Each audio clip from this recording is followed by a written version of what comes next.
자, 그럼 계속해서 헌법재판소 상황도 좀 짚어보겠습니다.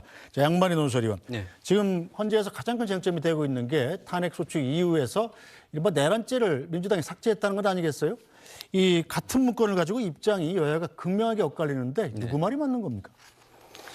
헌법재판관들이 판단할 문제라고 생각합니다. 이것이 가능한 일이고 이번 헌법재판인 탄핵심판 사건을 진행하는 과정에서 받아들일 수 있는 것인지 받아들이지 않을 것인지, 다시 받아들이지 않으면 탄핵 심판 과정에서 내란죄를 심사 대상의 어떤 쟁점으로 삼을 것인지에 대해서는 다음 주에 본격적인 변론 기일이 시작이 되면 그때 재판관들이 결정할 것 같고요.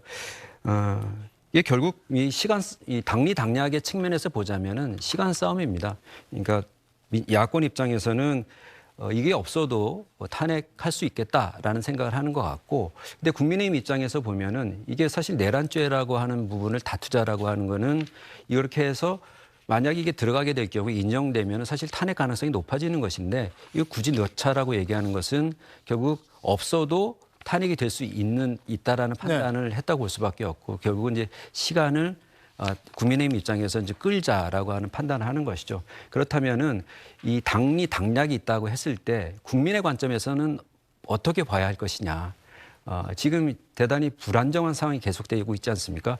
공정한 심판도 중요하지만 신속한 심판도 중요합니다. 그러니까 그런 부분들을 종합적으로 판단해서 헌법재판관들이 결정할 것 같고요. 중요한 거는 이전에 박근혜 전 대통령 탄핵 심판 때 전례가 있다라고 하는 것이죠. 명문의 규정이 없다고 하면은 법조에서는 대부분 전례를 많이 따르는 편입니다. 그래서 또 하나 중요한 것은 지금 논란이 되고 있는 이제 권유를 했다, 뭐 안 했다 하는 이 논란과 관련해서 그 얘기를 주고받은 수명 재판관이 정영식 재판관입니다. 네. 그러니까 지금 변론 준비 기일에서 쟁점을 정리하는 작업을 2명의 수명 재판관이 하고 있는데, 이 지금 논란이 되고 있는 문답은 정영식 재판관이 했거든요.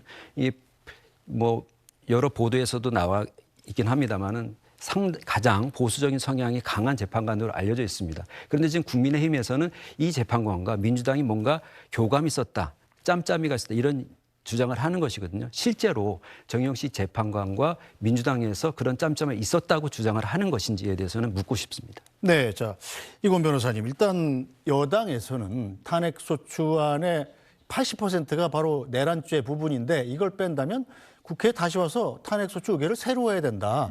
그래서 헌재가 만약에 이걸 빼고 심사를 한다면 이 정당성에 심각한 의문이 생길 것이다. 이렇게 주장하고 있지 않습니까? 변호사님 어떻게 보시나요? 저는 일단은 헌재에서 지금 심판 대상에 큰 변경은 없다라고 생각합니다. 그러니까 재의결을 해야 된다라고 하면 이 기본적 사실관계의 동일성을 흔들 만큼의 변경이 있어야 할 것인데, 결국엔 12월 3일에 있었던 비상계엄 선포 행위랄지 혹은 포고령의 내용이랄지 또 국회 방해 행위랄지 결국 기본적 사실관계는 동일한데 이것이 과연 헌법에 위배되는지, 더 나아가서 형법, 즉 법률에 위배되는 것이 있는지 그 두 가지에 대해서 소추 사유를 삼았다가 같은 사실관계에 대해서 형법상 쟁점만 뺀 것이기 때문에 이거는 기본적 사실관계가 동일하기 때문에 헌재에서도 재판당에도 국회 재의결에 대한 요구 없이 판단하지 않을까 싶습니다. 알겠습니다. 이고은 변호사 얘기는 여기까지 듣겠습니다. 변호사님 고생하셨습니다.